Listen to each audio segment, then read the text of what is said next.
আসসালামু আলাইকুম। আজকের রেসিপি হচ্ছে ইলিশ মাছের ঝোল। মরিচ, পেঁয়াজ, রসুন তেলে ভেজে নিচ্ছি।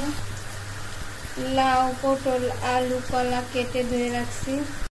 মরিচ, পেঁয়াজ, রসুন ভাজা হয়ে গেছে, একটু আদা দিয়ে দিব, কারণ আদা ছাড়া আমি কোনো তরকারি খেতে পারি না, আমার ভালো লাগে না। আদার ফ্লেভারটা আমার ভালো লাগে। মশলা ভাজা হয়ে গেছে, এখন একটু পানি দিয়ে গুঁড়ো মশলা দিয়ে দিব। পানি দিয়ে দিচ্ছি, এখন গুঁড়া মশলা দিয়ে দিচ্ছি। জিরা গুঁড়া দিয়ে দিচ্ছি, হলুদ গুঁড়া দিয়ে দিচ্ছি, ধনিয়া গুঁড়া দিয়ে দিচ্ছি, মরিচ গুঁড়া দিয়ে দিচ্ছি, স্বাদ অনুযায়ী লবণ দিয়ে দিচ্ছি। সব মশলা কষানো হয়ে গেছে, এখন একটু পানি দিয়ে দেবো। পানি বলক আসলে সবজি দিয়ে দেবো। এখন সবজি দিয়ে দেবো। সব সবজি দিয়ে দিচ্ছি, এখন ঢাকনা দিয়ে ঢেকে দেবো। সেদ্ধ হইলে মাছ দিয়ে দেবো।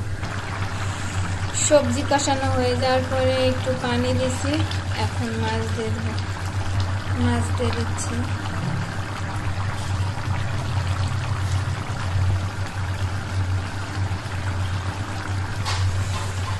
সব মাছ দিয়ে দিছি, মাছ কষাচ্ছি।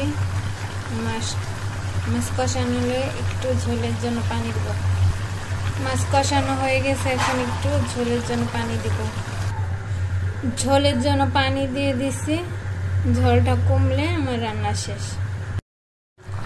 এই তো আমার রান্না শেষ।